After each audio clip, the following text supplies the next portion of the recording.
మీరు ఖచ్చితంగా ప్రభుత్వ ఉద్యోగం సాధించే విధంగా హరీష్ ది బెస్ట్ అకాడమీ అందిస్తోంది. ఆన్లైన్ మరియు offline standard coaching, group 2, SI, constable, ward officer, RRB, NTPC ఇలా అన్ని పోటీ పరీక్షలకు అత్యంత నాణ్యమైన కోచింగ్ అతి తక్కువ ధరకే అందిస్తుంది హరీష్ ది బెస్ట్ అకాడమీ. మరింకెందుకు ఆలస్యం, వెంటనే Harish the best academy app ని గూగుల్ ప్లే స్టోర్ నుండి డౌన్లోడ్ చేసుకోండి.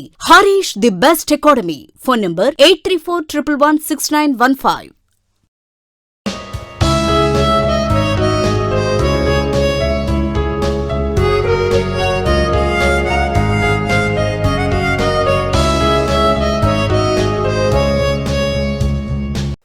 Hi friends, welcome to Harish academy.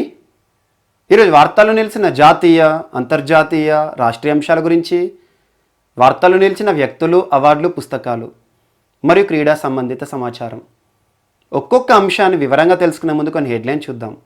Mask ధరించకపోవడం కూడా ప్రాథమిక హక్కుల ఉల్లంఘన అని చెప్తున్న సుప్రీం న్యాయస్థానం, దాని గురించి చూద్దాము. మరియు హనీ మిషన్ ప్రోగ్రాం ఈరోజు వార్తలు నిలిచింది. కేవీఐసి వారి కార్యక్రమం, ఖాదీ విలేజ్ ఇండస్ట్రీస్ కమిషన్ వారి కార్యక్రమం, దాని గురించి చూద్దాము. మరి ఈరోజు అంతరించిపోతున్న ఒక జీవి వార్తలు నిలిచింది.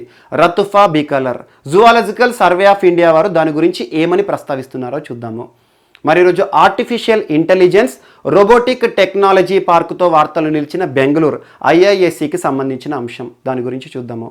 మరియు దాంతోపాటు ఈరోజు పర్యావరణ అధ్యయనాలు కొన్ని వార్తలు నిలిచాయి.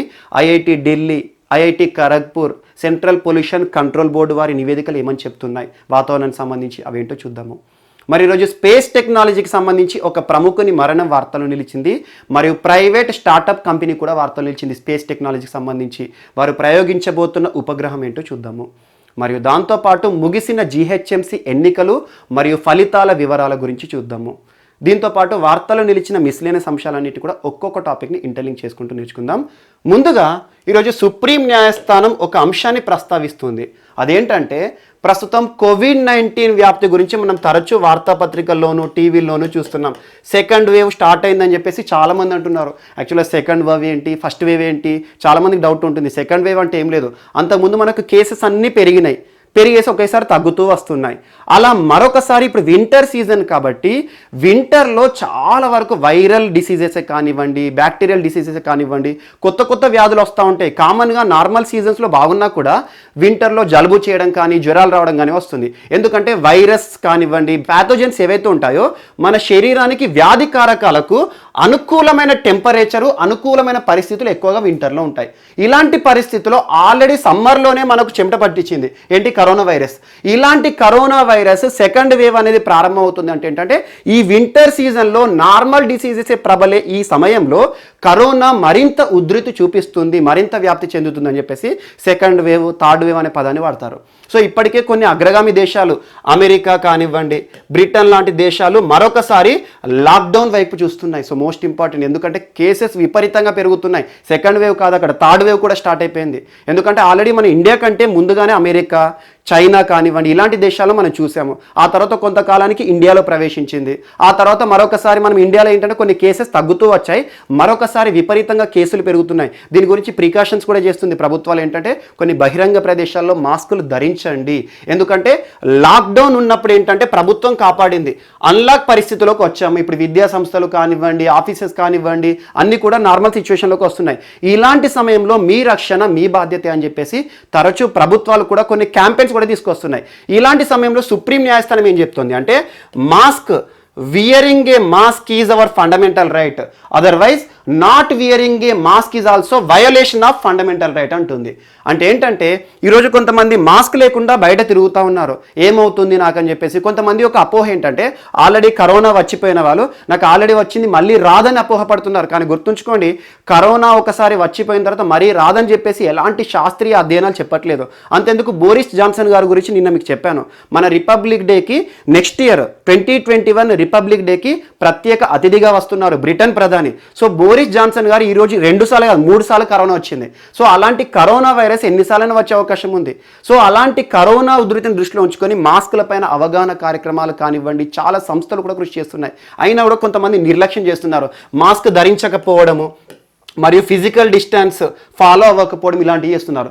ఇలాంటి అంశాలను దృష్టిలో ఉంచుకొని ఈరోజు సుప్రీం న్యాయస్థానం ఏం చేస్తుంది అంటే, ఒకవేళ మీరు మాస్క్ని ధరించలేదంటే అది ప్రాథమిక హక్కుల ఉల్లంఘన అంటుంది. మరి ప్రాథమిక హక్కుల ఉల్లంఘన ఏ ఆర్టికల్ ప్రకారం అంటుంది అంటే article 21 most important. Right to life is our fundamental right. మనకు నచ్చిన విధంగా జీవించవచ్చు, కానీ మనకు నచ్చిన జీవితాన్ని మనం బతుకుతున్నప్పుడు ఈ మన లైఫ్ అనేది వేరే వారిని ఇబ్బందిలోకి గురి చేయకూడదు, అంటే ఇబ్బంది పెట్టకూడదు. ఎందుకంటే ఎవరి ఫండమెంటల్ రైట్ వారికి ఉంటుంది, ఎవరి లైఫ్ ఎవరి జీవన విధానం వారికి ఉంటుంది. సో మీరు ఒక్కడు మాస్క్ ధరించకపోయేసరికి ఏమవుతుందంటే వ్యాధి అనేది మీ నుండి వేరే వారికి వ్యాప్తి చెందుతుంది. ఆటోమేటిక్గా వారి ఫండమెంటల్ రైట్ని మీరు వయలేట్ చేస్తున్నారని చెప్పేసి ఆర్టికల్ 21ని ప్రస్తావిస్తూ సుప్రీం న్యాయస్థానం ఈరోజు ఒక కీలక అంశాన్ని ప్రస్తావిస్తూ అందరికీ ఒక మెసేజ్ ఇచ్చింది. మోస్ట్ ఇంపార్టెంట్, సుప్రీంకోర్టు కొన్ని మంచి మంచి జడ్జిమెంట్స్ కానివ్వండి, కొన్ని మంచి మంచి వ్యాఖ్యలు చేస్తుంది. కేంద్రంపై సుప్రీం మొట్టికాయ అని చెప్పేసి కొన్ని మంచి మంచి సెంటెన్స్ వస్తాయి మనకి పేపర్లో చూడండి. అలా ఈరోజు ఏం చెప్తుంది అంటే మాస్క్ ధరించకపోతే అది మీ యొక్క ఫండమెంటల్ రైట్ వయలేషనే కాదు, ఆర్టికల్ 21 వయలేషనే కాదు. మీకు నచ్చిన జీవితాన్ని మీరు బ్రతకండి కాదనట్లేదు, కానీ మీరు మాస్క్ ధరించకపోవడం వల్ల వేరే వాళ్ళు ఇబ్బందికి గురవుతున్నారు. కొంతమందికి కరోనా వైరస్ శరీరంలోకి ప్రవేశించినాక కూడా ఎటువంటి సిమ్టమ్స్ కనబడట్లేదు, అలా అని చెప్పేసి వారి నుండి వ్యాప్తి జరగట్లేదు అని చెప్పేసి శాస్త్రీయంగా ఎలాంటి అధ్యయనాలు చెప్పట్లేదు. అందుకోసము మాస్క్ మీరు ధరించండి, వేరే వారి ప్రాథమిక హక్కులను కాపాడండి. సో ఒకవేళ మీరు మాస్క్ ధరించకపోతే వేరే వారి ఆర్టికల్ 21ని మీరు వయలేట్ చేసినట్టే అని చెప్పేసి ఒక ప్రఖ్యాతంగా ఈరోజు మోస్ట్ ఇంపార్టెంట్ తీర్పు ఇవ్వడం జరిగింది. సో మోస్ట్ ఇంపార్టెంట్ నేరుగా గుర్తుంచుకోండి ఎందుకు చెప్పింది ఏంటి అని చెప్పేసి ఇటీవల మన తరచున్న పరిస్థితుల దృష్ట్యా మాస్క్ యొక్క ప్రాధాన్యత గురించి చెప్పడం జరిగింది సుప్రీం న్యాయస్థానం. So wearing A mask is our fundamental right అని చెప్పేసి జడ్జిమెంట్ ఇచ్చింది. అంటే ఒకవేళ not wearing A mask is violation of fundamental right అన్నట్టు. వేరే వారి ప్రాథమిక హక్కు, వేరే వారి జీవించే హక్కు ఏదైతే ఉంటుందో వారి జీవితాన్ని మన చేతిలోకి తీసుకొస్తున్నాం.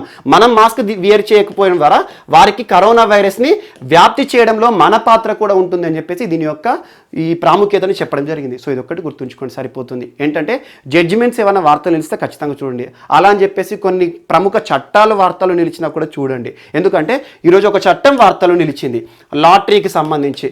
సో లాటరీ, బెట్టింగ్, గ్యాంబ్లింగ్ యాక్చువల్గా తెలుగు రాష్ట్రాల్లో ముఖ్యంగా ఆంధ్రప్రదేశ్లోను తమిళనాడులో కూడా ఇటీవల చెప్పాను, 2 రాష్ట్రాల గురించి చెప్పాను.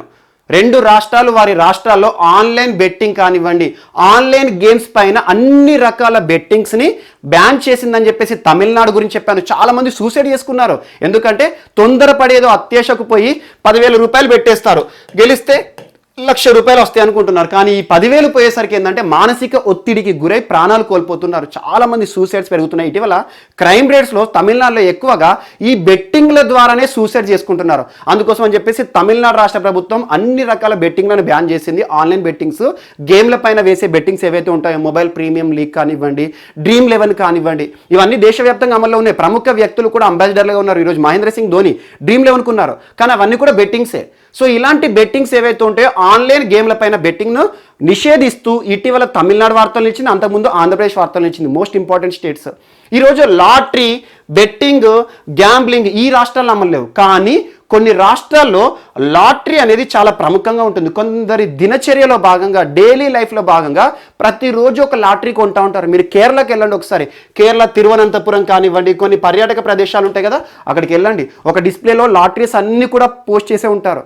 చాలా షాపుల్లో, కామన్గా మన కిరాణా షాప్లో లాగానే అక్కడ కిరాణా షాప్లో చాలా లాటరీ షీట్స్ ఉంటాయి. అందులో మనకు నచ్చిన లాటరీ కొనవచ్చు. దాదాపు ₹10 నుండి కొన్ని ₹1,000 వరకు ఖరీదైన లాటరీస్ ఉంటాయి. దాని యొక్క సమాచారం ఏదైతే ఉంటుందో తెల్లారి పేపర్లో ఇస్తారు. సో అలాంటి లాటరీ కానీ, బెట్టింగ్, ఏదైనా పందెం కానివ్వండి, ఏదైనా జంతువులను నిర్వహిస్తూ అక్కడ వాటి మధ్యలో యుద్ధం పెడుతూ పందెం వేస్తారు, అవే కానివ్వండి, మరియు దాంతోపాటు గ్యాంబ్లింగ్ కానివ్వండి, కొన్ని గేమ్స్ ఏవైతే ఉంటాయో లొట్టో లాంటి గేమ్స్. సో అలాంటి వాటిని అన్నిటినీ కూడా గూడ్స్గా పరిగణిస్తూ వాటిపైన కూడా ట్యాక్స్ వేయండి అని చెప్పేసి సుప్రీంకోర్టు ఈరోజు మరొక జడ్జిమెంట్ ఇచ్చింది. మోస్ట్ ఇంపార్టెంట్, ఎందుకంటే ఇప్పటి వరకు లాటరీ, బెట్టింగ్, గ్యాంబ్లింగ్ ఇవి ఎలాంటి గూడ్స్గా పరిగణించలేదు. సో వీటిని కూడా goods and services tax. So చట్టం గుర్తుంచుకోండి, central goods and services tax, GST act ఇది 2017. మోస్ట్ ఇంపార్టెంట్, కొన్ని చట్టాలు ఖచ్చితంగా గుర్తుంచుకోండి. Central goods and services tax GST act 2017 section 252 ఇది గుర్తుంచుకోండి. సెక్షన్ 252 జిఎస్టీ యాక్ట్ 2017 ఆధారంగా అన్ని రకాల లాటరీలు, బెట్టింగ్స్, గ్యాంబ్లింగ్స్ ఇవన్నీ కూడా గూడ్స్గా పరిగణించేసి వీటిని ట్యాక్సబుల్ గూడ్స్ కిందికి తీసుకురండి అని చెప్పారు. సో వీటిపైన luxury items, so luxury items అంటే ఆటోమేటిక్గా మనకు 28% జిఎస్టీ ఉంటుంది. ఎక్కువగా లగ్జరీ ఐటమ్స్ పైన జిఎస్టీ పెరుగుతూ ఉంటుంది. సర్వసాధారణంగా సామాన్య వ్యక్తులు ఏవైతే కొంటాడో రెగ్యులర్గా వాటిపైన జిఎస్టీ స్లాబ్ అనేది తక్కువ ఉంటాయి. కొన్ని జిఎస్టీ స్లాబ్లో 0 కిందికి వస్తాయి, కొన్ని 5%కి వస్తాయి, కొన్ని 12%కి, కొన్ని 18%కి, కొన్ని 28%. అలా ఖరీదైన వస్తువులు లగ్జరీ ఐటమ్స్ మనకు మ్యాండేటరీ కాదు, లగ్జరీ కోసం కొనే వస్తువుల పైన ఎక్కువ జిఎస్టీ అనేది ఉంటుంది. అలా వీటిని లగ్జరీ ఐటమ్స్గా నేను కూడా పరిగణించండి అని చెప్పేసి ఈరోజు ఒక జడ్జిమెంట్ ఇచ్చింది. సో కేరళ విషయంలో ఇటీవల చాలా మంది కూడా సో గూడ్స్ కిందికి రాదు, ఇది లాటరీస్ కానివ్వండి, గ్యాంబ్లింగ్ అని చెప్పేసి కొంతమంది ప్రచారం చేస్తున్నారు. దాన్ని దృష్టిలో ఉంచుకొని ఈరోజు లాటరీ, బెట్టింగ్ మరియు గ్యాంబ్లింగ్ ఇవన్నీ కూడా సెక్షన్ 252 కింద గూడ్స్ కిందికి వస్తాయి. వీటిపైన కూడా ట్యాక్సెస్ వసూలు చేయండి అని చెప్పేసి ఒక ప్రస్తావన చేశారు. ఈ సెక్షన్ ఎలివేట్ చేస్తారు. కొన్ని ప్రాంతాల్లో ఇప్పటికే ట్యాక్స్ కూడా వసూలు చేస్తారు. యాక్చువల్గా మనకి ఏంటంటే కొన్ని కౌన్ బనేగా, కరోడ్పతి లాంటి ప్రోగ్రామ్స్ ఉంటాయి కదా, మనకు గిఫ్ట్ మనీ వస్తాయి. సో అందులో ట్యాక్స్ ఉంటుంది, ఎందుకంటే గిఫ్ట్ ట్యాక్స్ కింద కట్ చేస్తారు. సో అలా ఈరోజు లాటరీ కింద ఏవైతే వస్తుందో ఇన్కమ్ కింద కట్ చేస్తారు, కానీ టికెట్స్ పైన ఎవరు కట్ చేయరు. సో అలా టికెట్స్ పైన కూడా వీటిని గూడ్స్గా కన్సిడర్ చేస్తూ ఆ కొనే టికెట్ 10 రూపాయలు ఉన్నా కూడా దానిపైన ట్యాక్స్ అనేది కట్ చేయండి అని చెప్పేసి ఒక అంశాన్ని ప్రస్తావించడం జరిగింది. అండ్ ఇంకొక అంశం, సో దీనికి లింక్ చేసుకోండి. ఇటీవల తరచూ కొన్ని అంశాలు ఏవైతే ఉంటాయో సమాజంకు సంబంధించి వార్తలు మనకు కనబడుతూ ఉన్నాయి. నిన్న జార్ఖండ్ గురించి చెప్పాను. సో జార్ఖండ్ ప్రభుత్వ ఉద్యోగులను ఉద్దేశిస్తూ టొబాకో పైన నిషేధిస్తుందని చెప్పేసి కాప్టా యాక్ట్ అని చెప్పాను, cigarettes and other products act అని చెప్పేసి. సో కాప్టా యాక్టే కానివ్వండి, మరియు ఏ రాష్ట్రంలో ఇటీవల ప్రభుత్వ ఉద్యోగులపై టొబాకో నిషేధిస్తూ ఉత్తర్వులు జారీ చేసింది అంటారు. మరి ఇంకొక అంశాన్ని కూడా ప్రస్తావిస్తున్నారు వారు. ఈరోజు మరొక అంశాన్ని చెప్పారు, ఏంటంటే ప్రభుత్వ ఉద్యోగ పరీక్షలు ఎవరైతే రాస్తారో క్యాండిడేట్స్ వారు ముందుగానే అఫిడవిట్ ఇవ్వాలంట. నాకు ఎలాంటి స్మోకింగ్ హ్యాబిట్స్ కానివ్వండి, గుట్కా లేకపోతే పాన్ మసాలా, ఖైని ఇలాంటి అలవాటు నాకు లేదు, టొబాకో పదార్థం ఏది కూడా నేను ముట్టనని చెప్పేసి ఎగ్జామ్ నోటిఫికేషన్ పడుతుంది కదా, అప్లికేషన్ సమయంలోనే అఫిడవిట్ రాయాలన్నట. అండ్ ఆల్రెడీ ప్రభుత్వ ఉద్యోగులు ఎవరైతే ఉన్నారో వారు ఒక కన్సెంట్ రాసేయాలి ప్రభుత్వానికి, ఏంటంటే నేను ఇప్పటివరకు అలవాటు ఉంది కానీ ఇప్పటి నుండి మానేస్తున్నానని చెప్పేసి. సో అలాంటి అంశాలు ఏవైతే వార్తలు ఇస్తుందో సమాజాన్ని ఉద్దేశించి వాటి గురించి ప్రత్యేకంగా చూడండి. అండ్ నెక్స్ట్ దీని గురించి సెక్షన్ చూడండి. సెక్షన్ 252 జిఎస్టీ యాక్ట్ 2017 ఆధారంగా లాటరీ, బెట్టింగ్ ఇవన్నీ కూడా గూడ్స్గా పరిగణిస్తారని చెప్పేసి ఒక అంశం వార్తలు నిలిచింది. అండ్ నెక్స్ట్ దీనికి సంబంధించి కేసు ఏంటంటే skill లొట్టో case. Skill లొట్టో case. So skill లొట్టో అనే ఒక కంపెనీ ఇటీవల ఇది గూడ్స్గా పరిగణించారని చెప్పేసి ఒక అంశాన్ని ప్రస్తావిస్తే సుప్రీంకోర్టు స్కిల్ లొట్టో కేసులో ఈ అంశాన్ని ఒక తీర్పుని ఇవ్వడం జరిగింది. అండ్ నెక్స్ట్ ఈరోజు మరొక అంశం, రతుఫా బికలర్, మోస్ట్ ఇంపార్టెంట్. సో పర్యావరణానికి సంబంధించి, జీవ వైవిధ్యానికి సంబంధించి ఏ జీవి వార్తలు నిలిచినా, ఏ మొక్క వార్తలు నిలిచినా, ఏదైనా ప్రత్యేకత సంతరించుకున్న వస్తువైనా కూడా ప్రత్యేకంగా చూడండి. వన్యప్రాణులకు సంబంధించి వాటి సంరక్షణ క్షేత్రాలు కానివ్వండి, నిన్న అస్సాంకి సంబంధించి చెప్పాను. సో అలా నేషనల్ పార్క్స్ అయినా, టైగర్ రిజర్వ్స్ అయినా, ఇటీవల ఏ టైగర్ రిజర్వ్ TX2 పురస్కారం పొందింది అని చెప్పేసి, సో అలాంటివి ఖచ్చితంగా చూడండి. అండ్ రామ్సార్ సైట్సే కానివ్వండి. ఈరోజు ఒక జంతువు వార్తలు ఇచ్చింది. ఇలాంటి జంతువుల గురించి తరచు మీకు చెప్తున్నాను, చాలా జంతువులు చెప్పాను, ఇప్పుడు ఒక 50 కంటే ఎక్కువ చెప్పాను. ఈరోజు ఒక ఉడత, యాక్చువల్గా ఇది మలయన్, దీని యొక్క రెగ్యులర్ నేమ్ ఏంటంటే మలయన్ జాయింట్ స్క్విరెల్. స్క్విరెల్ అంటాం మనం. స్క్విరెల్ అంటే ఏంటి? ఉడత, మన ప్రాంతాల్లో ఉంటాయి. సో ఉడతను చూడగానే చాలా మంది కూడా ఆహ్లాదంగా ఫీల్ అవుతారు. ఒక అంశాన్ని గుర్తుంచుకోండి, కొన్ని జీవులు ఏ ప్రాంతంలో అయితే ఎక్కువ కనబడతాయో అది పర్యావరణానికి శుభసూచిక. దట్ ఈజ్ ఎన్విరాన్మెంటల్ ఫ్రెండ్లీ ప్రాంతం అన్నట్టు. సో పర్యావరణం యొక్క health indicator of the environment is shown by some of the animals. కొన్ని ఎనిమల్స్ ఏదైనా ప్రాంతంలో కనబడుతున్నాయంటే అది పర్యావరణంగా అద్భుతంగా మంచి క్షేమమైన ప్రాంతం అన్నట్టు. సో అలా ఎక్కడైతే ఉడతలు ఉంటాయో అది హెల్త్ ఇండికేటర్, మంచి పర్యావరణం యొక్క హెల్త్ ఇండికేటర్ అని చూపిస్తుంది. అలా ఉడతలు ఉన్న ప్రాంతంలో మంచిగా మనకు పర్యావరణంగా మనమున్నా కూడా పెద్ద ప్రాబ్లం ఉండదు. సో అలాంటి ఉడతలకు సంబంధించి ఈరోజు మలయన్ జాయింట్ స్క్విరల్ వార్తలు ఇచ్చింది. మన దగ్గర ఉండే ఉడతనే, కాకపోతే ఇది వైల్డ్ ఉడత అన్నట్టు. వైల్డ్ అంటే ఎక్కువ అంటే అడవి ప్రాంతాల్లో ఉంటాయి. ఏషియాలో అన్ని దేశాల్లో ఉంటాయి ఆల్మోస్ట్. మన ఇండియా విషయానికి వస్తే నార్త్ ఈస్టర్న్ స్టేట్స్లో ఎక్కువగా కనబడతాయి ఇవి. అండ్ హిమాలయ ప్రాంతాల్లో కానివ్వండి, వీటిపైన ఫర్ కూడా ఎక్కువగా ఉంటుంది. సో ఇటీవల మీకు ఫర్ గురించి ఎక్కువగా చెప్పాను, చాలా జంతువులు కనబడుతున్నాయి. డెన్మార్క్ విషయంలో మింక్ అని చెప్పేసి, సో సేమ్ మింక్ లాగానే ఉంటాయి. సో ఇటీవల దీనిపైన zoological survey of India, so most important zoological survey of India, zoo అనే పదం ఎక్కడున్నా కూడా జంతువులకు సూచిస్తుంది. సో బొటానికల్, BOT అనే పదం ఎక్కడున్నా కూడా వృక్షాలకి మొక్కలకి సంబంధించింది. సో అలా జువాలజికల్ సర్వే ఆఫ్ ఇండియా 1916లో ప్రారంభించబడింది. Most important. ప్రస్తుతం కోల్కతా హెడ్ క్వార్టర్గా ఉంటుంది. భారతదేశంలో వన్యప్రాణులకు సంబంధించి కానివ్వండి, సో ఎలాంటి సమాచారమైనా అటవీ జంతువుల గురించి కొన్ని నివేదికలు ఇస్తుంది అధికారికంగా. జువాలజికల్ సర్వే ఆఫ్ ఇండియా ఏదైనా ఇండికేట్ చేస్తుంది అంటే దానిపైన ప్రత్యేక శ్రద్ధ వహించాలి. ఈరోజు జువాలజికల్ సర్వే ఆఫ్ ఇండియా ఒక ఇండికేషన్ ఇచ్చింది, మలయన్ జాయింట్ స్క్విరల్. దీని యొక్క సైంటిఫిక్ నేమ్ గుర్తుంచుకోండి, Ratufa bicolor. So most important, scientific names ఎక్కువ అడుగుతారు. సో ఇటీవల వార్తలు ఇచ్చిన రతుఫా బికలర్ అనేది ఏంటి అంటారు, సో ఉడత. సో దీని గురించి జువాలజికల్ సర్వే ఆఫ్ ఇండియా ఏం చెప్తుంది అంటే 2050 సంవత్సరం వరకల్లా భారతదేశంలో ఉన్న ఇది మన ఉడతలు మరి వీటితో పాటు ఆసియా ఖండంలో ఉన్న ఉడతలన్నీ కూడా 90% అంతరించిపోతాయట. సో 90% థ్రెట్ని ఎదుర్కొంటున్నాయి. సో ఈ ఉడతలకు థ్రెట్ అంటే ఏంటంటే అది ఏదో ఆపదలో ఉన్నట్టు. 2050 సంవత్సరం అంటే 30 సంవత్సరాల్లో ఇవి మొత్తం కూడా కనుమరుగైపోతాయి అని చెప్పేసి జువాలజికల్ సర్వే ఆఫ్ ఇండియా ప్రస్తుతం మినిస్ట్రీ ఆఫ్ ఎన్విరాన్మెంట్ పరిధిలో పనిచేస్తుంది. మినిస్ట్రీ ఆఫ్ ఎన్విరాన్మెంట్ అంటే పర్యావరణ సంబంధిత మంత్రిత్వ శాఖ. ప్రస్తుతం ఎవరు? ప్రకాష్ జవదేకర్ గారు. జువాలజికల్ సర్వే ఆఫ్ ఇండియా దీని గురించి ఇచ్చిన ఇండికేషన్ ఏంటంటే 2050 సంవత్సరం కల్లా మొత్తం స్క్విరల్స్, మలయన్ జాయింట్ స్క్విరల్స్ యొక్క జనాభా ప్రస్తుతం 100 ఉన్నాయనుకోండి, 90 చచ్చిపోతాయి అంట, కనబడి అంటే ఇక. సో 10 మాత్రమే మిగులుతాయి. అవి కూడా నెక్స్ట్ 10 yearsలో మొత్తం అంతరించిపోతాయి. ఇవి అంతరించిపోతున్న జీవజాతుల్లో ఒక హెడ్డింగ్ ఇచ్చారు. So most important.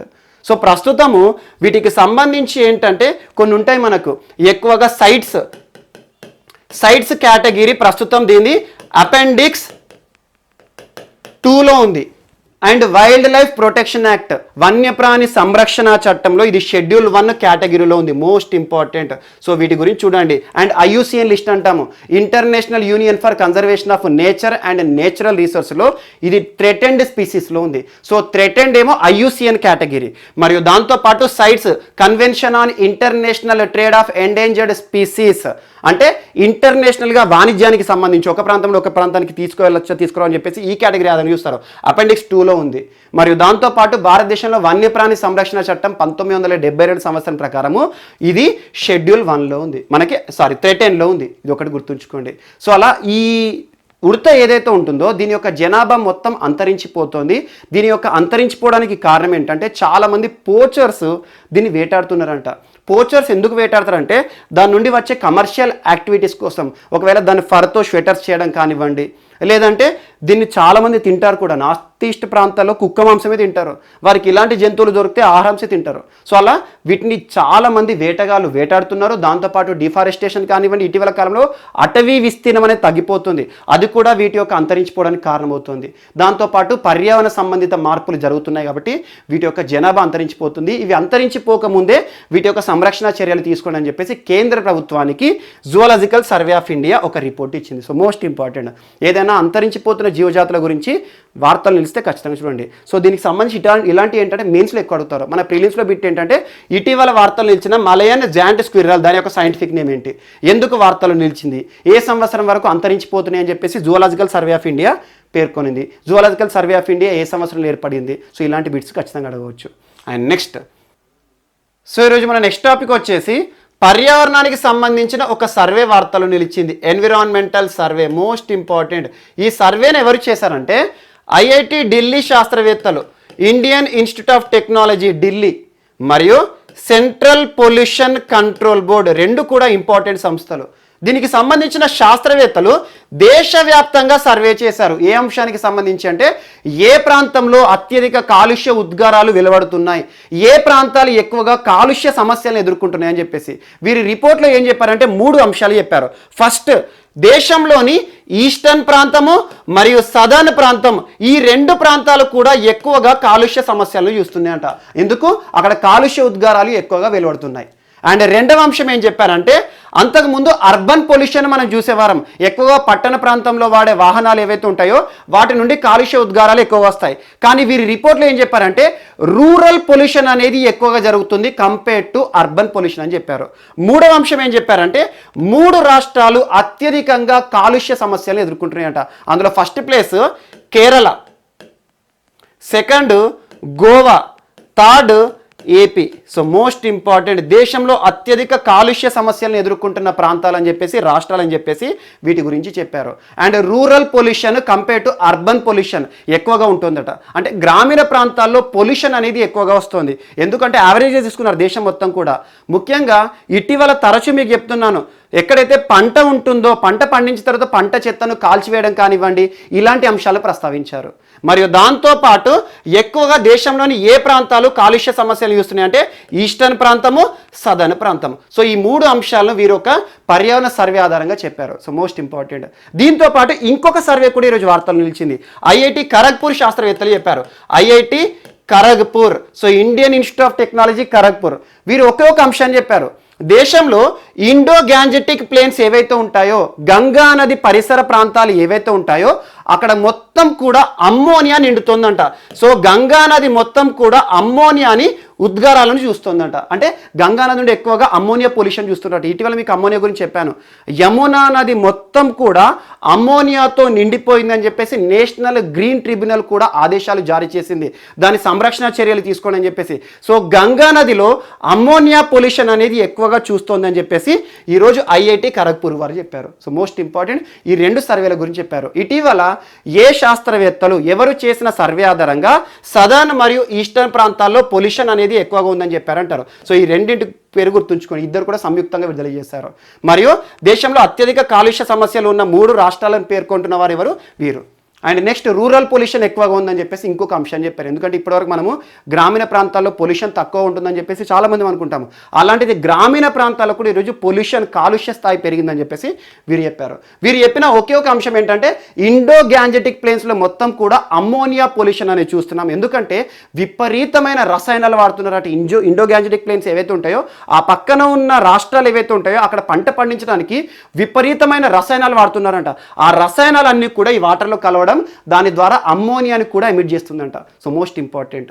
మరియు దీంతో పాటు ఇంటర్నేషనల్ మెట్రలాజికల్ ఆర్గనైజేషన్, ప్రపంచ వాతావరణ సంస్థ ఏం చెప్తుంది అంటే 2020 సంవత్సరము హాటెస్ట్ ఇయర్ అంట.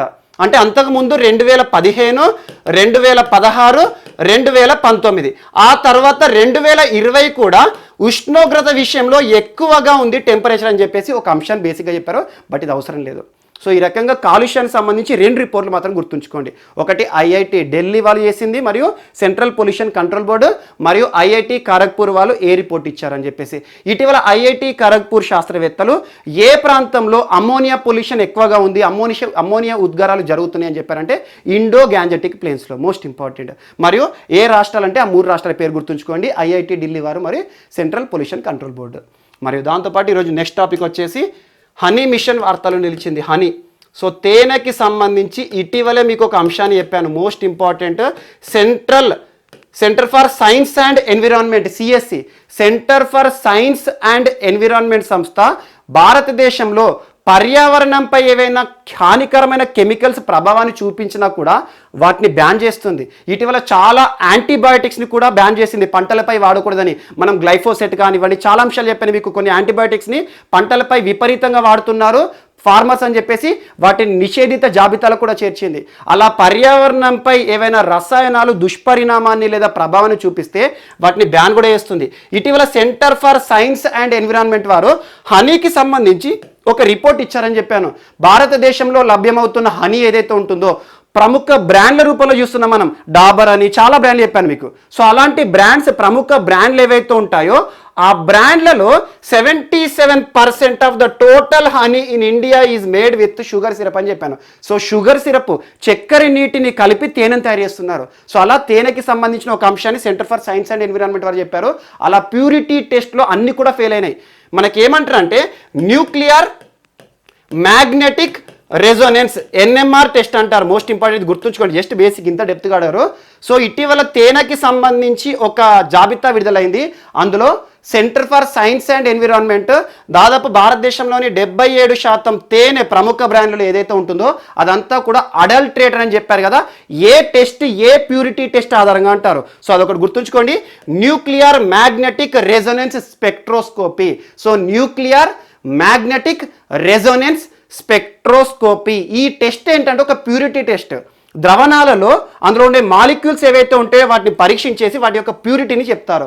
ముఖ్యంగా ఎక్కువగా ఎన్ఎంఆర్ టెస్ట్ వేటి చేస్తారంటే ఎక్స్పోర్ట్ ఓరియంటెడ్ మెటీరియల్స్ ఉంటాయి కదా, ఎక్స్పోర్ట్ మన భారతదేశం నుండి ఎగుమతి అయ్యే వస్తువుల విషయంలో ఎక్కువగా ఈ టెస్ట్ చేస్తారు. సో అలా ఈ టెస్ట్లో ఇటీవల హనీలు ఏవైతే ఉంటాయో భారతదేశంలో ప్రముఖ బ్రాండ్ హనీ ఏవైతే ఉన్నాయో ఈ టెస్ట్ చేస్తే అన్ని కూడా ఫెయిల్ అయినాయంట. సో దాని గురించి చెప్పాను. ఈరోజు నేషనల్ హనీ మిషన్ వార్తలు నిలిచింది KVIC programme, most important. So Khadi village industries commission ఇటీవల తరచూ చెప్తున్నాను మీకు, కుమార్ సశక్తికరణ్ యోజన కానివ్వండి, ఇటీవల కేవీఐసి ఐటీబీపీ మధ్యలో కుదిరిన ఒప్పందమే కానివ్వండి, చాలా విషయాల వార్తలు నిలుస్తోంది. సో చిన్న చిన్న కుటీర పరిశ్రమలు ఏవైతే ఉంటే వాటిని ప్రోత్సహించే సంస్థ. యాక్చువల్గా కేవీఐసి 1956లో ఏర్పడింది. కేవీఐసి యాక్ట్ ఆధారంగా 1957 నుండి అమల్లోకి వచ్చింది. సో దేశంలో కుటీర పరిశ్రమకు సంబంధించి చాలా వరకు కూడా ప్రోత్సాహాలు ఇచ్చే సంస్థ. ఇటీవల తరచూ వార్తలు నిలిచిన ప్రోగ్రామ్ ఏంటంటే కుమార్ సశక్తికరణ్ యోజన. ఎలక్ట్రిక్ వీల్స్ని డిస్ట్రిబ్యూట్ చేస్తున్నారు కుమ్మరి వారికి అని చెప్పాను. So most important. ఈరోజు కేవీఐసి వారు హనీ మిషన్ కార్యక్రమాన్ని అద్భుతంగా చేస్తున్నారు దేశవ్యాప్తంగా కూడా. ఎందుకంటే ఇటీవల ఆత్మనిర్భర్ భారత్ అభియాన్ ప్రోగ్రామ్ అనేది మనం చూసాము. భారత ప్రభుత్వం ముఖ్యంగా ప్రధానమంత్రి గారు కూడా చెప్పారు, ఇటీవల ఎవరైతే వలస కూలీలు స్వస్థలాలకు చేరుకున్నారో వారికి ఉపాధి కార్యక్రమాలు కూడా సూచించండి అని చెప్పేసి ఆ ప్రాంతంలో ఉండే డిఆర్డిఏ డిపార్ట్మెంట్ కానివ్వండి, మెఫ్మా వారిని కూడా ఆదేశించారు. సో అందులో భాగంగా హనీ మిషన్ ప్రోగ్రామ్ ఏదైతే ఉంటుందో కేవీఐసి వారు ఆల్మోస్ట్ 3 years బ్యాక్ హనీ మిషన్ని ప్రారంభించారు.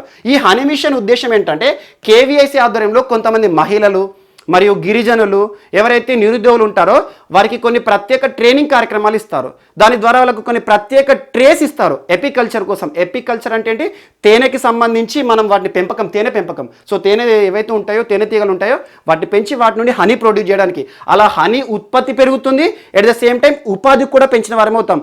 అలా హనీ మిషన్లో భాగంగా ఇటీవల ఎవరైతే వలస కూలీలు ఉపాధి కోల్పోయి స్వస్థలాల్లో ఉన్నారో వారిని నేషనల్ హనీ మిషన్ కింద ఉపాధి కార్యక్రమాలు చేపడుతుంది.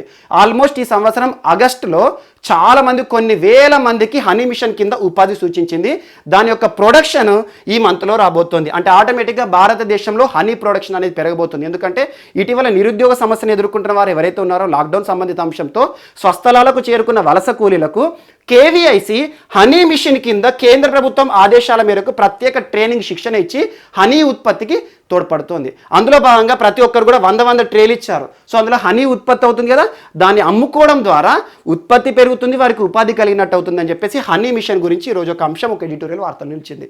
సో ఇటీవల లాక్డౌన్ పరిస్థితిలో ఉపాధి కోల్పోయి స్వస్థలాలకు చేరుకున్న వారికి కేవీఐసి ఏ ప్రత్యేక కార్యక్రమం కింద ఉపాధి పెంచుతోంది అంటారు. దేని ఉత్పత్తి పెంచడానికంటే హనీ గురించి. Most important. Almost 3 years back honey mission కార్యక్రమాన్ని కేవీఐసి ప్రారంభించింది. ఈరోజు హనీ మిషన్ కింద ఆగస్టు మాసంలో దేశంలోని కొన్ని వేల మందికి ఈ ట్రేస్ ఏవైతే ఉంటాయో కృత్రిమంగా మనం పెంచుతున్నాం తేనె తీగలని, అలా పెంచడానికి వారికి ఉపాధి కల్పించి దీని యొక్క ఉత్పత్తికి తోడ్పడుతుంది. దాని యొక్క అవుట్పుట్ అనేది ఈ మంత్లో మనం చూడబోతున్నాం. సో చూడాలి రిజల్ట్ ఏమొస్తుంది, ఎంత మొత్తంలో ఈ సంవత్సరం తేనె ఉత్పత్తి పెరుగుతుందని చెప్పేసి. సో ఇదొకటి వార్తలు నిలిచింది. అండ్ నెక్స్ట్ ఈరోజు ఆర్ట్ పార్క్ ఒకటి వార్తలు నిలిచింది. Artificial intelligence and robotic technology park, most important. ఎక్కడ ఏర్పడిందంటే Bengaluru. Artificial intelligence and robotic technology park సంబంధిత అంశంతో ఇటీవల వార్తలు నిలిచిన ప్రాంతం ఏది అంటారు? బెంగళూరు. మనకు సిలికాన్ వ్యాలీ ఆఫ్ ఇండియా అంటారు. సిలికాన్ వ్యాలీ ఆఫ్ ఇండియా అంటే ఏంటంటే సాఫ్ట్వేర్ రంగం అత్యధికంగా వృద్ధి చెందిన ప్రాంతం. సో అలా బెంగళూరు ప్రాంతంలో ఐఐఎస్సి వారు ప్రారంభించారు దీన్ని. Indian institute of science Bengaluru వారు artificial intelligence and robotic technology పార్క్ని బెంగళూరులో ప్రారంభించారు. దీనికి కావాల్సిన నిధులను department of science and technology వారు ఇస్తున్నారు. So department of science and technology అంటే కేంద్ర ప్రభుత్వ సంస్థ. సో అలా మినిస్ట్రీ ఆఫ్ ఐటీ పరిధిలోకి వస్తుంది.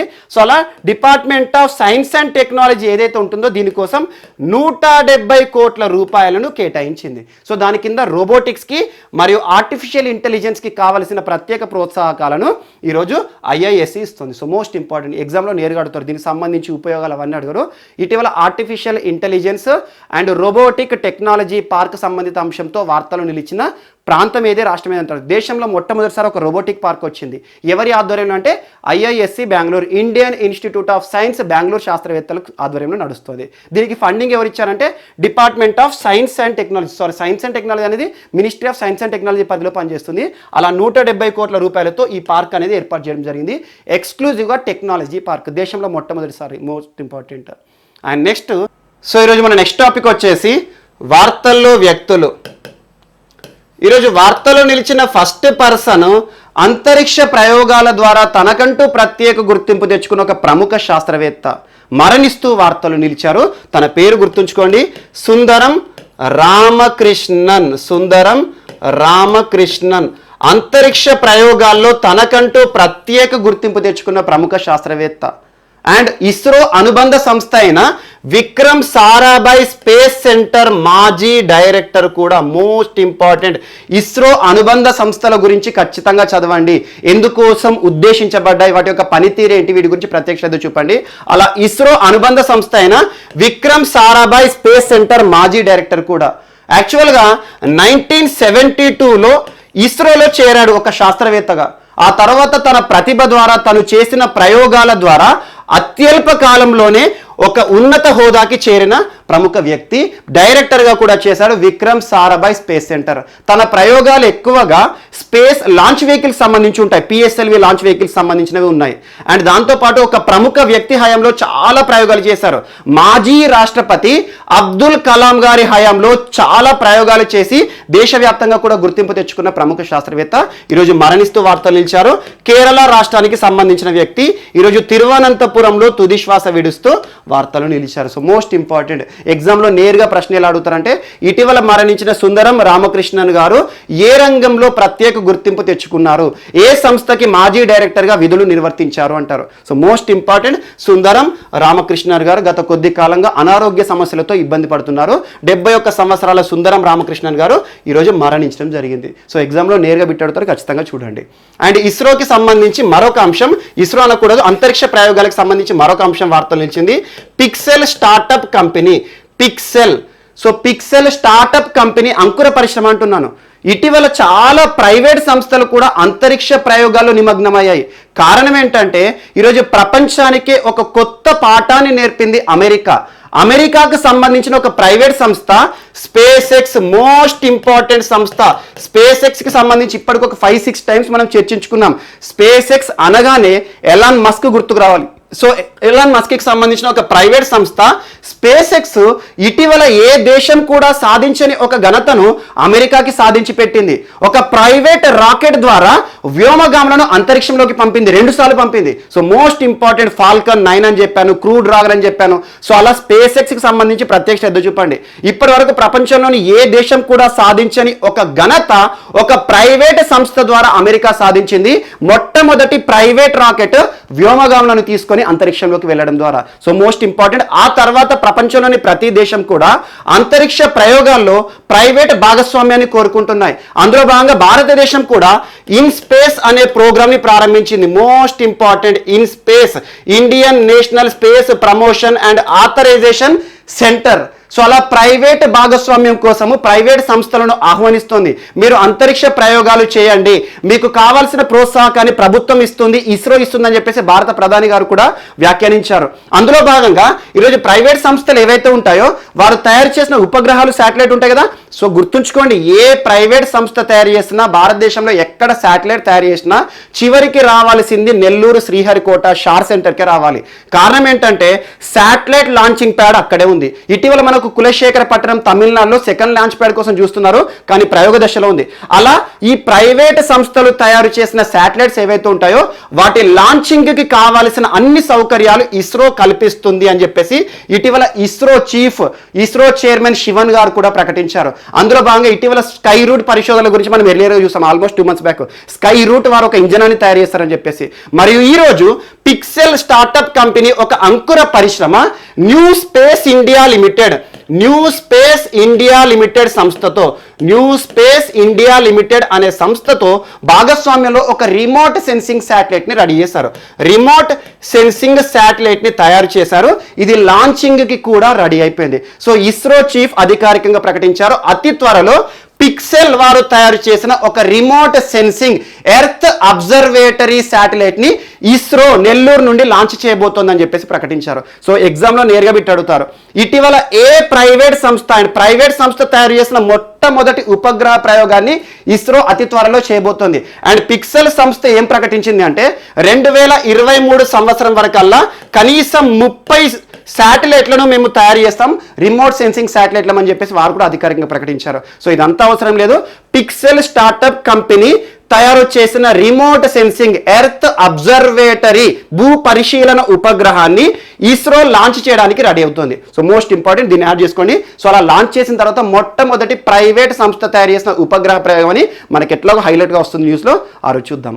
అండ్ నెక్స్ట్ ఈరోజు ఎగ్జామ్లో ఒక అంశాన్ని గుర్తుంచుకోండి, ఎక్కువగా అంతరిక్ష ప్రయోగాల గురించి, రక్షణ సంబంధిత అంశాల్లో డిఆర్డిఓ ప్రయోగాల గురించి ఖచ్చితంగా అడుగుతారు. అందులో భాగంగా ఈరోజు రక్షణ సంబంధిత అంశం ఒకటి వార్తలు నిలిచింది. డిఫెన్స్ మినిస్ట్రీ, రక్షణ మంత్రిత్వ శాఖ రక్షణ శాఖలో 2 కొత్త పోస్టులను క్రియేట్ చేసింది. ఆ కొత్త పోస్టులు ఏంటంటే deputy chief for military operations and strategic planning ఒక post, and director general information warfare. So గుర్తుంచుకోండి, 2 పోస్టులు కొత్తగా ఇటీవల రక్షణ మంత్రిత్వ శాఖ క్లియరెన్స్ ఇచ్చింది. అంతకు ముందు మనం చూసాం last year chief of defence staff, most important, త్రివిధ దళాలను ఏకం చేస్తూ వాటి మధ్యలో కోఆర్డినేషన్ ఉండాలి. ఎందుకంటే యుద్ధ సమయంలో త్రివిధ దళాలు దేనికదే అధికారం అనేది ఉండకూడదు. ఈ మూడింటిని కూడా కోఆపరేషన్ కింద ఒక వ్యవస్థ కిందకి తీసుకురావాలని చెప్పేసి సిడిఎస్ వ్యవస్థను ఏర్పాటు చేసింది భారత ప్రభుత్వం. Most important defence reform, chief of defence staff. అలాంటి కొన్ని పోస్టులను ఇటీవల తరచూ సృష్టిస్తున్నారు. ఈరోజు 2 కొత్త పోస్టులను, కొత్త పదవులను రక్షణ రంగంలో మినిస్ట్రీ ఆఫ్ డిఫెన్స్ వారు, ప్రస్తుతం ఎవరు, రాజ్నాథ్ సింగ్ గారు క్లియరెన్స్ ఇచ్చారు. అలా కొత్త పోస్టులు వార్తల్లోకి వచ్చాయి. So most important first post ఏంటి, deputy chief for military operations and strategic planning. Second director general information warfare. ఈ 2 పదవులు గుర్తుంచుకోండి సరిపోతుంది. ఇటీవల 2 కొత్త పదవులకు క్లియరెన్స్ ఇచ్చింది మినిస్ట్రీ ఆఫ్ డిఫెన్స్ అని గుర్తుంచుకోండి సరిపోతుంది. సో దానికి సంబంధించి ఏ అంశం వార్తలు నిలిచినా మనం చూద్దాము. అండ్ నెక్స్ట్ ఈరోజు వార్తలు నిలిచిన నెక్స్ట్ పర్సన్ ఉదయ్ శంకర్ గారు.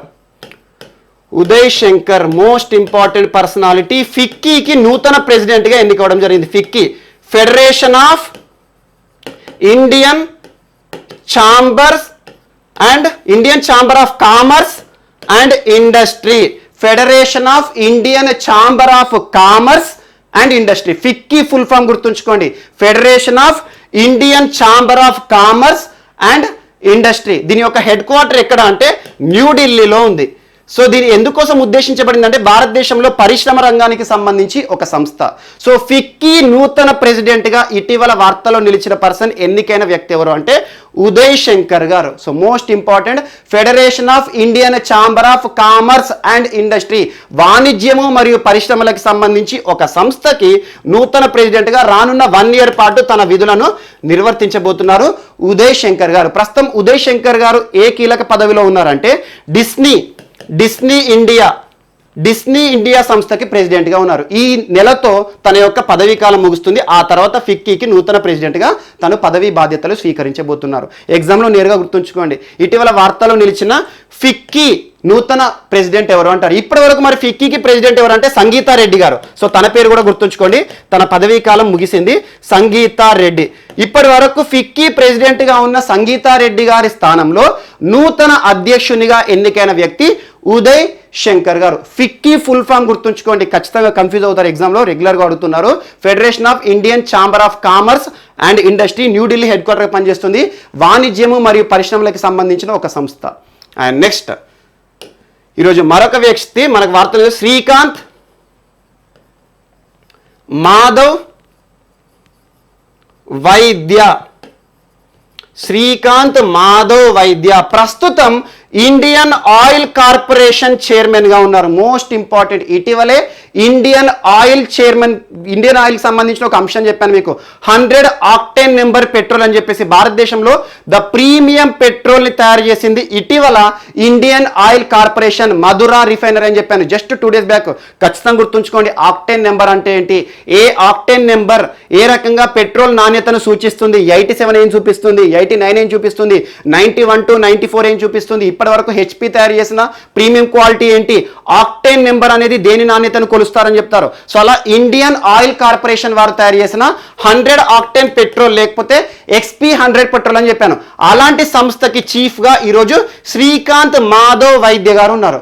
ఈరోజు ఒక సంస్థకి నూతనంగా వైస్ ప్రెసిడెంట్ గా వార్తలు నిలిచారు. వైస్ ప్రెసిడెంట్, ఆ సంస్థ ఏంటంటే world liquefied petrol gas association, world liquefied petroleum gas association, ప్రపంచంలో పెట్రోల్ కి సంబంధించిన ఒక సమాఖ్య. దీని యొక్క హెడ్ క్వార్టర్ ఎక్కడ అంటే ప్యారిస్.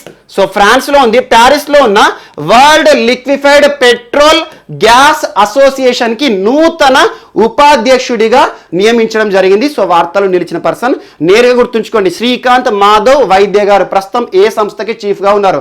Indian Oil corporation. ఇటీవల ఏ సంస్థ, ప్రపంచానికి సంబంధించి పెట్రోలియం రంగ సంస్థ, ఏ సంస్థకి ఇటీవల వైస్ ప్రెసిడెంట్ గా వార్తలు నిలిచారంటే మనకి world liquefied petroleum gas association Paris కేంద్రంగా పనిచేస్తుంది. అలా పెట్రోలియం సంస్థలకు సంబంధించిన ఒక సమాఖ్యకి ఈరోజు నూతన అధ్యక్షుడిగా వార్తలు నిలిచారు. Most important. సో నేరుగా బిట్ అడుగుతారు. సో ప్రస్తుతం శ్రీకాంత్ మాధవ్ వైద్య గారు Indian Oil corporation chief. So ప్రస్తుతం ఏ నూతన పదవికి రాబోతున్నారు? World liquefied petroleum gas association Paris కేంద్రంగా పనిచేస్తుంది. ప్రపంచంలోని అన్ని పెట్రోల్ సంబంధిత సంస్థల యొక్క సమాఖ్య. ఆ సమాఖ్యకి మొట్టమొదటి భారతీయుడు వైస్ ప్రెసిడెంట్గా ఈరోజు శ్రీకాంత్ మాధవ్ వైద్య గారు వార్తలు నిలిచారు. మోస్ట్ ఇంపార్టెంట్, గుర్తుంచుకోండి. అండ్ నెక్స్ట్ ఈరోజు వార్తలో నిలిచిన next person Ranjit Singh Disale. Ranjit Singh Disale most important, global teacher prize 2020 పురస్కారాన్ని గెలుచుకున్నాడు. ప్రపంచంలోనే అత్యున్నత ఉపాధ్యాయుడు అన్నట్టు. ప్రస్తుతం ఎక్కడ చేస్తున్నారంటే ఇతను మధ్యప్రదేశ్ రాష్ట్రానికి సంబంధించి ఒక primary teacher. Most important, primary. So Paratwada అనే ఒక స్కూల్, గవర్నమెంట్ స్కూల్లో ఒక ప్రైమరీ స్కూల్ టీచర్గా విధులు నిర్వర్తిస్తున్న ఒక గవర్నమెంట్ టీచర్ ప్రపంచవ్యాప్తంగా ఒక ప్రతిష్టాత్మక గుర్తింపు పొందాడు. Global teacher prize 2020. ఈ పురస్కారం కింద తనకి ఏమొస్తుంది అంటే $1 మిలియన్ ఆర్థిక సాయం వస్తుంది. $1 million. So most important, $1 million అంటే కొన్ని కోట్లు, దాదాపు 7 కోట్ల చిల్లర. సో అలా $1 మిలియన్ ఇతనికి ఆర్థికంగా కూడా ఒక ప్రైజ్ మనీ ఇవ్వబోతున్నారు. సో ఎగ్జామ్లో నేరుగా అడుగుతారు. ఇటీవల వార్తలు నిలిచిన రంజిత్ సింగ్ దిసాలే భారతదేశానికి సంబంధించి ఒక ఉపాధ్యాయుడు. ఏ రాష్ట్రానికి సంబంధించిన ఉపాధ్యాయుడు? ఏ పురస్కారం? ఉపాధ్యాయులకు ఇచ్చే అత్యున్నత పురస్కారం, విశిష్టాత్మక పురస్కారం విషయంలో వార్తలు ఇచ్చారంటారు గ్లోబల్ టీచర్ ప్రైజ్. ఈ గ్లోబల్ టీచర్ ప్రైజ్ అనేది ఏ సంస్థ ప్రకటిస్తుంది అంటే మనకు మోస్ట్ ఇంపార్టెంట్ వార్కీ ఫౌండేషన్. సో యూకేలో ఉంటుంది. వార్కీ ఫౌండేషన్ ప్రకటించే పురస్కారం గ్లోబల్ టీచర్ ప్రైజ్ గెలుచుకున్న ఏకైక భారతీయుడు. సో మోస్ట్ ఇంపార్టెంట్, తన పేరు గుర్తుంచుకోండి నేరుగా. అతని పేరు రంజిత్ సింగ్ దిసాలే, మధ్యప్రదేశ్ రాష్ట్రానికి సంబంధించిన వ్యక్తి. గ్లోబల్ టీచర్ ప్రైజ్ 2020 ద్వారా $1 మిలియన్ ప్రైజ్ మనీని కూడా గెలుచుకున్నాడు. సో అలా తన యొక్క టీచింగ్, ఒక గవర్నమెంట్ టీచర్, ప్రైమరీ స్కూల్ అంటే ఏంటి చిన్నపిల్లలకు చెప్తారు, అలా చిన్నపిల్లలకు తను చేసిన ప్రత్యేక గుర్తింపు ఏంటంటే ఒక రకమైన మనకు ఉపాధ్యాయులు. సో ఉపాధ్యాయులు పిల్లలకు అర్థం కావడానికి రకరకాల స్ట్రాటజీని ఫాలో అవుతారు. అలా ప్రైమరీ పిల్లలకు చెప్పడం అంటే చాలా కష్టం. ఎందుకంటే ఏదైనా కాన్సెప్ట్ చెప్పాలంటే చిన్న పిల్లలకు అర్థం చేయించడం చాలా సమస్య. పెద్దవాళ్ళకి ఎలా అయినా అర్థం చేసుకోవచ్చు. అలాంటి చిన్న పిల్లలకు తను ఒక నూతన పద్ధతిలో టీచింగ్ బోధనకు కాను ఈ పురస్కారం దక్కింది. సో అవన్నీ అవసరం లేదు మనకు. రంజిత్ సింగ్ దిసాలే ఇటీవల వార్తలు నిలిచారు. ఏ ప్రతిష్టాత్మక పురస్కారం అంటారు? Global teacher prize 2020. ఏ ఫౌండేషన్ ఇస్తుంది అంటే యూకేకి సంబంధించి, లండన్కి సంబంధించి Varkey foundation, VARKEY Varkey foundation వారు ప్రతి సంవత్సరం గుర్తిస్తారు. సో మోస్ట్ ఇంపార్టెంట్, భారతదేశం నుండి ఒకే ఒక వ్యక్తి ఈ పురస్కారాన్ని గెలుచుకున్నారు. అండ్ నెక్స్ట్ ఈరోజు మరొక అంశము, ఇద్దరు భార్యాభర్తలు హైకోర్టు న్యాయమూర్తులుగా ఒకేసారి ప్రమాణ స్వీకారం చేసి ఇప్పటివరకు భారతదేశం ఇలాంటి అంశం లేదు. ఒకే న్యాయస్థానికి ఇద్దరు భార్యాభర్తలు ఏకకాలంలో ప్రమాణ స్వీకారం చేశారు. ఏ న్యాయస్థానికి అంటారు? సో ముఖ్యంగా మనకు Madras high court. So most important, Madras high court నూతన న్యాయమూర్తులు, జడ్జెస్. సో కానీ చీఫ్ జస్టిస్ అనట్లేదు. సో నూతన న్యాయమూర్తులుగా ప్రమాణ స్వీకారం చేశారు. సో వారి పేర్లు గుర్తుంచుకోండి, justice Murali Shankar Kuppuraju. And next తన పేరు వచ్చేసేసి తమిళ్ సెల్వి వెలైపాలెం. సో తమిళ్ సెల్వి అని గుర్తుంచుకోండి, తమిళ్ సెల్వి అండ్ మురళీ శంకర్ ఇద్దరు కూడా భార్యాభర్తలు. ప్రస్తుతం మద్రాస్ న్యాయస్థానానికి జడ్జిలుగా, నూతన న్యాయమూర్తులుగా ప్రమాణ స్వీకారం చేశారు. ప్రధాన న్యాయమూర్తి అనట్లేదు, న్యాయమూర్తులుగా ఏకకాలంలో భార్యాభర్తలు ప్రమాణ స్వీకారం చేయడం అనేది భారతదేశంలో ఇప్పటివరకు ఎప్పుడు కూడా లేదు. అలా ఏకకాలంలో భార్యాభర్తలు ఒకే న్యాయస్థానానికి నియమించబడ్డారు. అండ్ గుర్తుంచుకోండి, భారతదేశంలో హైకోర్టు జడ్జెస్ కానివ్వండి, సుప్రీంకోర్టు న్యాయమూర్తులు కానివ్వండి, వీరిని నియమించే అధికారం ఎవరికి ఉంటుంది అంటే భారత రాష్ట్రపతి. సో భారతదేశ ప్రథమ పౌరుడు, president of India, the constitutional guard, constitutional head, మనం రాష్ట్రపతి అంటాం కదా, ప్రస్తుతం రామ్నాథ్ కోవింద్ గారు. రాష్ట్రపతికి ఉండే విశిష్ట అధికారాల్లో ఇదొకటి. అంటే ఏంటంటే ఆర్టికల్ 124 ఆధారంగా సుప్రీంకోర్టుకు సంబంధించిన నియామకాన్ని చేపడతారు. ఆర్టికల్ 124 సుప్రీంకోర్టు న్యాయమూర్తులను మరియు ప్రధాన న్యాయమూర్తి నియమించే అధికారం రాష్ట్రపతికి ఉంటుంది. మరియు ఆర్టికల్ 217 ఆధారంగా దేశంలోని అన్ని న్యాయస్థానాల్లో ప్రధాన న్యాయమూర్తినే కానివ్వండి, న్యాయమూర్తులను నియమించే అధికారము రాష్ట్రపతికి ఉంటుంది. ఇటీవల రాష్ట్రపతి వీరిని నియమించడం జరిగింది మద్రాస్ హైకోర్టు నూతన న్యాయమూర్తులుగా. So most important Murali Shankar Kuppuraju గారు మరియు తమిళ్ సెల్వి వెలైపాలెం గారు ఇద్దరు కూడా మద్రాస్ హైకోర్టు నూతన న్యాయమూర్తులుగా నిన్న ప్రమాణ స్వీకారం చేశారు. ఏకకాలంలో ఇద్దరు ప్రమాణ స్వీకారం చేయడం, భార్యాభర్తల ప్రమాణ స్వీకారం చేయడం అనేది దేశవ్యాప్తంగా ఒక చర్చనీయాంశం అయిపోయింది. సో ఇదొకటి గుర్తుంచుకోండి. అండ్ నెక్స్ట్ ఈరోజు మరొక అంశము, భారత ఉపరాష్ట్రపతి వెంకయ్య నాయుడు గారు నిన్న December 4th ఒక పోస్టల్ స్టాంప్ని విడుదల చేశారు. ఎవరి జ్ఞాపకార్థం అంటే IK Gujral, most important IK Gujral భారతదేశంలో 12వ ప్రధానమంత్రి. భారతదేశంలో ప్రధానమంత్రులకు సంబంధించి, రాష్ట్రపతులకు సంబంధించి ఆ నెంబరింగ్ కూడా గుర్తుంచుకోవడం ఎవరైనా వార్తలు నిలిస్తే. సో ఇటీవల వార్తలు నిలిచిన పర్సన్ 8వ ప్రధానిగా సేవలు అందించాడు అంటారు. యాక్చువల్గా December 4th ఐకే గుజ్రాల్ గారి జన్మదినం. సో 1919లో జన్మించారు. సో ఐకే గుజ్రాల్ గారి జన్మదినం సందర్భంగా భారత ఉపరాష్ట్రపతి గారు ఒక పోస్టల్ స్టాంప్ని తన జ్ఞాపకార్థం విడుదల చేస్తూ నిన్న వార్తలు నిలిచారు. సో నేరుగా గుర్తుంచుకోండి, ఇటీవల ఉపరాష్ట్రపతి వెంకయ్య నాయుడు గారు ఎవరి జ్ఞాపకార్థం, ఏ మాజీ ప్రధాని జ్ఞాపకార్థం ఒక పోస్టల్ స్టాంప్ని విడుదల చేశారు అంటారు. సో ఐకే గుజ్రాల్ భారతదేశంలో 12వ ప్రధాని. ఆల్మోస్ట్ 12వ ప్రధాని అంటే మీకు 97-98 మధ్యలో ఉంటారు. సో 1997-1998 మధ్యలో ప్రధానిగా పనిచేశారు. జస్ట్ 1 year పనిచేశారు అంతే. సో అలా మాజీ ప్రధాని జ్ఞాపకార్థం ఒక పోస్టల్ స్టాంప్ని విడుదల చేయడం జరిగింది. అండ్ నెక్స్ట్ ఈరోజు మరొక అంశము, యాక్చువల్గా మిస్లేనియస్ అంశం కింద గుర్తుంచుకోండి. అంతకుముందు మీకు ఓల్గా, ఒలేషియా అనే ఒక 2 కుక్కల గురించి చెప్పాను. ఐటీబీపీలో ఇటీవల ఒక 2 కుక్కలు సంతానాన్ని ఇచ్చాయని చెప్పేసి. So most important, almost 1 month back చెప్పాను. అలా ప్రస్తుతము మన భారతదేశ రక్షణ దళాల్లో కీలక పాత్ర వహిస్తున్న శునకాలు ఓల్గా, ఒలేషియా ఇటీవలే నూతన సంతానాన్ని ఇచ్చాయి. దాదాపు 17 పిల్లలు పుట్టాయి. వాటికి పేర్లుగా లడాఖ్లోని కొన్ని వ్యూహాత్మక ప్రాంతాలని పెట్టడం జరిగింది. మనకు మినిస్ట్రీ అంటే ఏంటంటే కేంద్ర మంత్రిత్వ శాఖ, రక్షణ మంత్రిత్వ శాఖ ఆధ్వర్యంలో పనిచేస్తున్న ITBP, Indo Tibetan border police force. So గుర్తుంచుకోండి, మన భారతదేశంలో రక్షణ బలగాల్లో ఒక్కొక్క వింగ్ డ్యూటీ ఒక్కొక్క రకంగా ఉంటుంది. ఐటీబీపీ పేర్లోనే ఉంది Indo Tibetan border police force. అంటే ఏంటి, చైనా భారత్కి సరిహద్దు టిబెట్ ఏదైతే ఉంటుందో ఆ ప్రాంతంలో సరిహద్దు కవచంలో ఉంటారు. అలా ఇటీవల వికాస్ బెటాలియన్ అని చెప్పేసి స్పెషల్ ఫ్రాంటియర్ ఫోర్స్ అని చెప్పాను. అలాంటి అంశాలకు కానివ్వండి, అస్సాం రైఫిల్సే కానివ్వండి, సిఆర్పిఎఫ్ కానివ్వండి, ఎన్ఎస్జి కానివ్వండి, సిఐఎస్ఎఫ్ కానివ్వండి, అలా ప్రత్యేక కేంద్ర బలగాలు. సో వారికంటూ ప్రత్యేక విధులు ఉంటాయి. అన్ని కేంద్ర బలగాలు ఒకే పదవి, ఒకే ఉద్దేశానికి ఉండవు. అలా ఎవరి ఉద్దేశం ఏ రకంగా ఉంటుందో చూడండి. ఐటీబీపీ అనగానే మనకు ఎక్కువగా నార్త్ ఈస్ట్ ప్రాంతాల్లో ఉంటారు. అంటే ఇండియా చైనా బార్డర్లో పనిచేసే భద్రతా బలగం, కేంద్ర బలగాలు, ఆర్మీయే. సో అలా ఐటీబీపీలో చాలా ఏళ్ల నుండి దాదాపు ఓల్గా, ఒలేషియా, యాక్చువల్గా వీటిని ఒసామా హంటర్ అంటారు.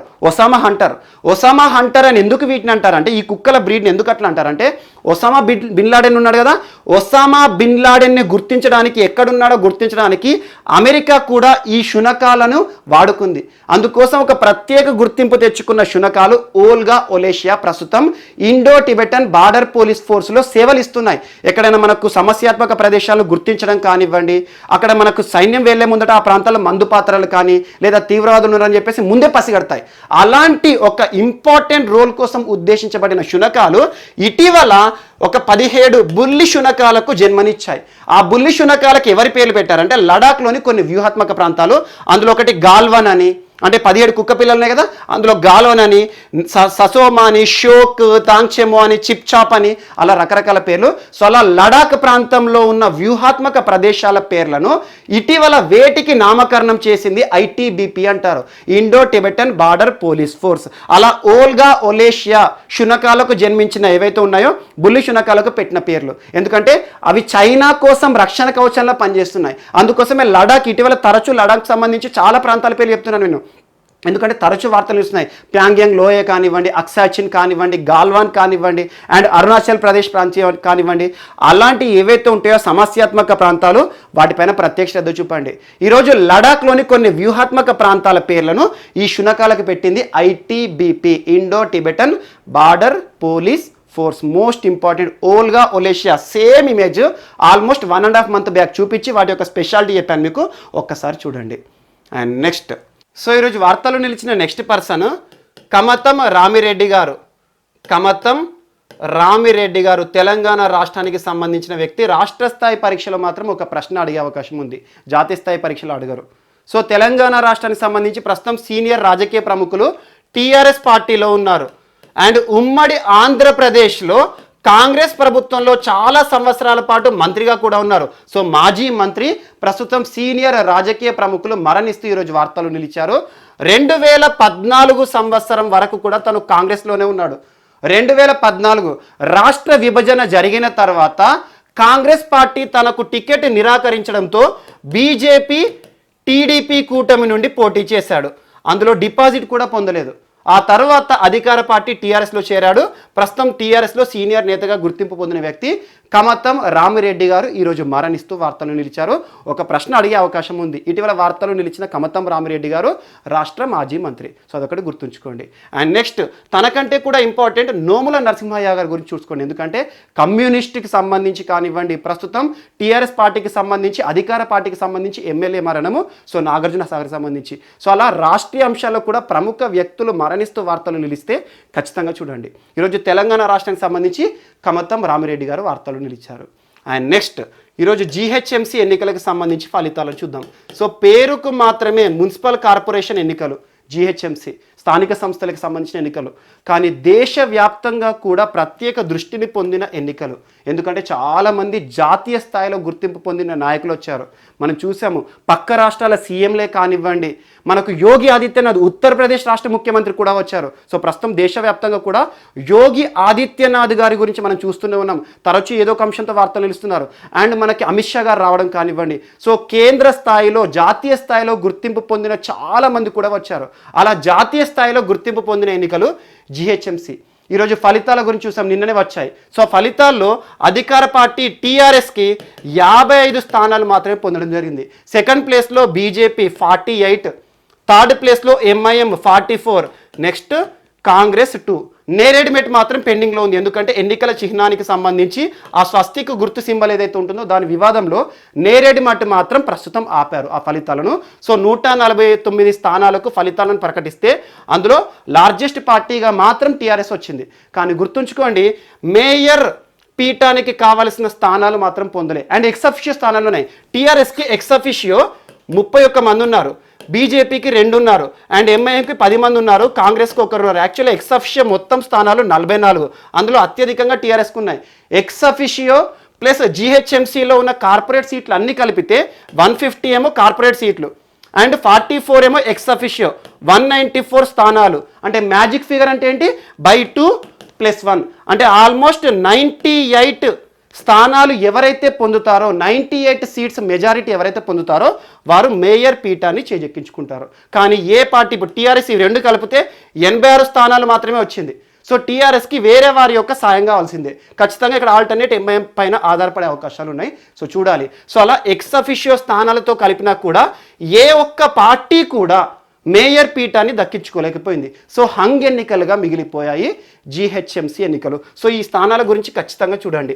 TRSకి 55, బీజేపీకి 48, 4 స్థానాల నుండి 48 స్థానాలకి ఇచ్చింది. And most important, so MIM అంతకుముందు కూడా అంతే స్థానాలు, సో 44, కాంగ్రెస్ లాస్ట్ టైం 2, ఈసారి 2, అండ్ ఎక్సఫిషియో స్థానాలు హైయెస్ట్గా ఉంది TRSకి.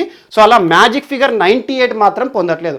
లాస్ట్ టైం TRS 99 సొంతంగా మేయర్ పీఠాన్ని ఎక్సఫిషియో కాకుండానే పొందింది. కానీ ఈసారి మేయర్ పీఠాన్ని తీసుకోవాలంటే మాత్రం ఖచ్చితంగా వేరే ఒక పార్టీ బీజేపీతో కానీ కలవాలి, లేదంటే MIMతో కానీ కలవాలి. సో చూడాలి ఏ రకంగా ఉంటుంది. మేయర్కి సంబంధించి ఎన్నికల సమయం ఉంది కాబట్టి కొత్త మేయర్గా ఎవరు వస్తారో మనం చూద్దాం. సో GHMC ఎన్నికలకు సంబంధించి ఫలితాలు రావడం జరిగింది. ప్రస్తుతం అధికార పార్టీ కేవలం లార్జెస్ట్ పార్టీగా మాత్రం మిగిలింది.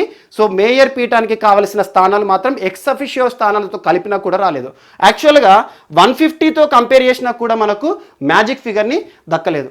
So most important. So ex officio and ఇది కలిపితే 194, అందులో మ్యాజిక్ ఫిగర్ 98. మ్యాజిక్ ఫిగర్ అంటే ఏంటంటే అధికారాన్ని ఏర్పాటు చేయడానికి కావలసిన సంఖ్య ఏదైతే ఉంటుందో దాన్ని మ్యాజిక్ ఫిగర్. మొత్తం స్థానాలు బై 2 వచ్చిన రిజల్ట్కి ఒకటి యాడ్ చేయాలి. అలా సగానికంటే ఒక స్థానం ఎక్కువ ఉంటుంది. ఏ పార్టీ కానీ కూటమి పొందుతుందో వారు అధికారాన్ని ఏర్పాటు చేస్తారు. సో అలా మేయర్కి కావలసిన సంఖ్య ఎవరు పొందలేదు కాబట్టి ఇవి హంగ్ ఎన్నికలుగా మిగిలాయి. సో ఇదొకటి గుర్తుంచుకోండి. సో ఇవి మనకి ఈరోజు వార్తలో నిలిచిన అంశాలు.